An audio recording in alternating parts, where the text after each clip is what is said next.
Isn't that just awesome?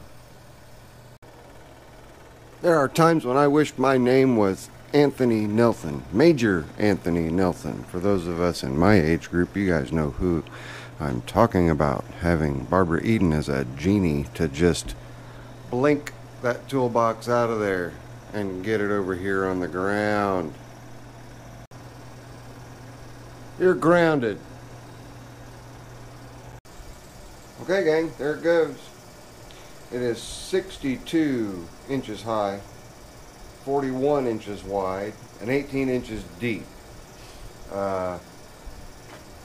It's a Master Force, which translates to China-made Menards stuff, but the price was right, and it helped out Miss Zippo to free up a whole lot of space in her shop and give me the much-needed storage space that I need in my shop. And you see on top, yeah, I stopped and got 3 more of those lights. I figured if I'm going to do the east wall with 12-foot light strip, I may as well do the west wall. So that's what we're going to do, and that's also going to free up some other lighting for me to put in other places. But right now, I'll pop the camera off the cradle and give you a tour of the box and show you what my plans are for it. So hang on. Alright, let's go ahead and just start at the bottom. It needs cleaned badly. It was pretty well neglected. Lift lock drawers. They're not soft close. You see a bunch of sawdust down in this one. This one's not too bad. And it's not real heavy gauge steel. It doesn't really have to be. Total load capacity 1,875 pounds. I don't believe I'll be putting anywhere near that much in, but I am going to be going through. You see that it does come with liners, but these are the liners that Harbor Freight used to put in these carts, that real thin, tears real easy stuff. So as soon as we get up there, I'll show you guys we've got that solved as well. Oh no, holy holy ho. I even found some found some paraphernalia in this thing too when we were cleaning it out. Surprised both Lisa and I.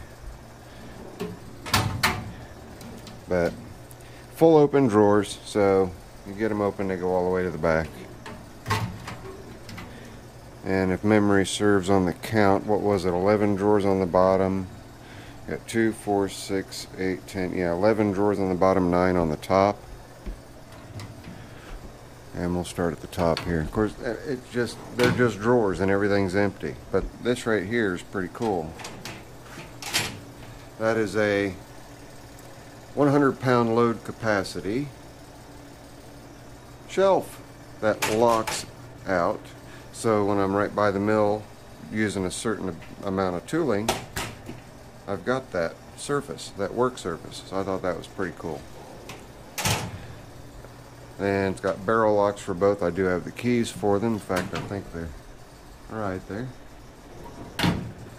And what I'm going to do with the drawer liners is spend a lot of time after I clean it up putting new drawer liner in. Now this one does have a hole in the back. And you know, this is the early model. Has a hole in the back for me to run a power cord in there and charge batteries and stuff like that, or whatever I need up here. It's probably going to end up getting a laptop up here. But you see, this mat doesn't cover everything. I'll get these to where they do cover everything because they are plenty long enough so we can cover every nook and cranny with it. Master Force 100-pound ball bearing drawer slides. Excuse me, I should read that the way that it's written. 100 pounds ball bearing drawer slides. 100 pounds. That's China for you. But it's going to definitely cure what ails my storage issues here.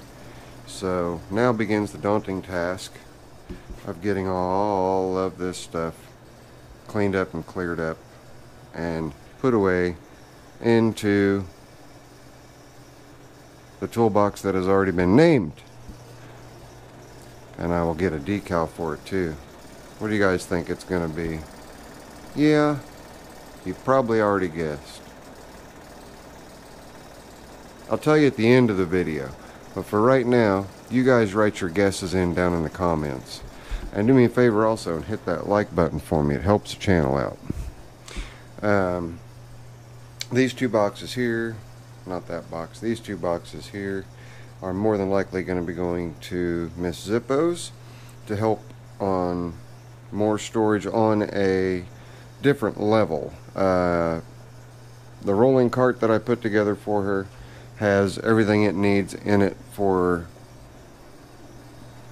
pliers and wrenches and sockets and, you know, mechanics type rolling cart. Well, then there's a bunch of sheet metal tools, a bunch of electrical tools, just stuff of that variety that's all going to go into those two cabinets there. I still have a whole lot of sorting out that I've got to get done. I've got to get crap. Just, I don't even know what's in this tote right here. I think that what's in there is a hydro. Yep. That's the gold hydro for engine 44. I hope that gets done one of these days. And then in this tote is the ram, the hoses, the shorter rock shaft, the mid PTO relocator, which I don't need for this particular tractor because it does not have a mid PTO mounted to it.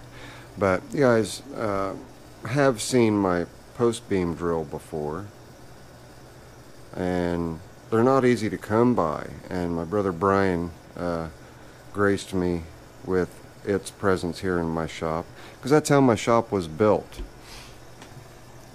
I'll show you here. There's no nails holding the structure together. If you look right here, they used post beam drill to bore the holes in and then mortised out. It's kind of hard to see. Let me get some light on this. Maybe. There. Mortised in, and the cross beams are then pinned just using wooden stakes. That's how the whole thing's put together. You can see up here maybe, yeah, the end of one of the stakes there. And they're tapered, and they're just hand cut, and they are they're made so that the further you drive them in, the tighter it pulls. I'm not even pointing the camera to it. The further you drive them in, the tighter it pulls the beams into their respective positions. So really a neat and nifty old shop. And Willie mentioned something about needing, oh, this one's empty too, but this one's going to go out to my shop, to the garage.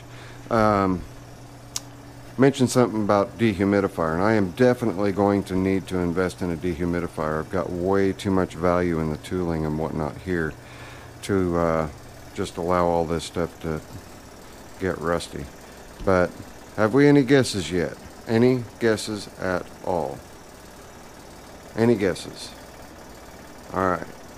Well, I'm gonna just go ahead and tell you. Yeah, that's the Jolly Green Giant.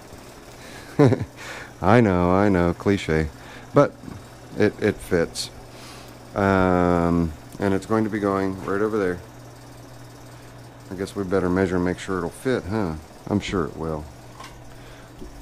Get our handy dandy tape measure out because I forgot the measurements already. Yeah, 41 inches. We should be fine over here. So I'm pretty sure we've got just about 45-ish inches. Sorry about it being dark over here. But we'll just take it from the rack and just get a rough measurement here. Take a couple inches off. Yeah, right around 45, 46, 45 and a half inches. So take a couple inches at 42 inches, 43 inches. It'll just fit right here, and I'll still be able to keep this in place. That toolbox will just nestle right in here. And then this toolbox will get moved out, and it's still going to get used for machining stuff, but it's going to be more dedicated for the lathe. And so where's the brown one going to go? Uh-oh, look. I need to get this thing oiled down. That just happened during the tractor show. That's why I need a dehumidifier right there. I've got to get on this. I've got to keep this stuff from rusting. Anyway, Willie was absolutely right. And I had no doubts that he would be, because I've had issues with the lathe gaining oxidization. So anyway, the Kennedy box is going to come over here where the parts washer is. Parts washer is more than likely going to get located over here. And that will be once I get this area cleared out. So I told you about the post beam drill there. Well, now I have bookends. I picked up another post beam drill while I was at the tractor show.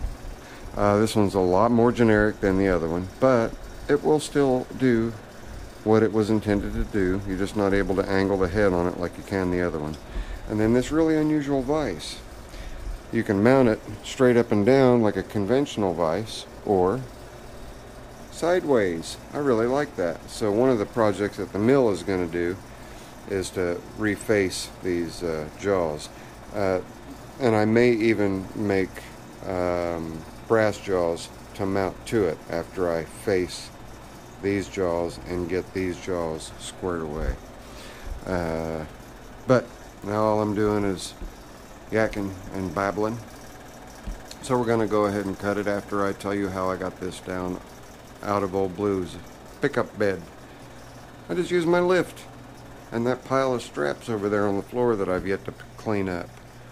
So worked out pretty good. Didn't damage anything. Made the trip here okay. How I got it in the truck is another story. I'm just glad that it all worked out and that nobody got hurt doing it, but we got it up in there. Alright, that's it. Friendly Neighborhood Zippo. There's a quick shop update. Thank you all for the fantastic live stream last night. It was just absolutely awesome. Had a lot of great people in there. We had Bruce Pender, Road King, Jonathan W., of course Bryce, who's a staple of the show, and a shout out to Robert. I apologize. You got put in timeout. It was a misunderstanding. Please don't let that discourage you from coming into the show. I did not put you in timeout. Some people don't know how to take you yet, so be patient with them, please. And for all the rest of you, thank you all very, very much. And you guys were just talking amongst yourselves, which I thought was just awesome. That's what it's all about. It's getting in and interacting one-on-one with a bunch of YouTubers. So, and of course subscribers. You know, never, ever discount the subscribers, because if not for you guys, we wouldn't be doing what we're doing and be where we are. So, that's it. This is your Friendly Neighborhood Zippo. Again, please smash the like button. I'll see you guys when we get this shop in some sort of order. Later. I'm out.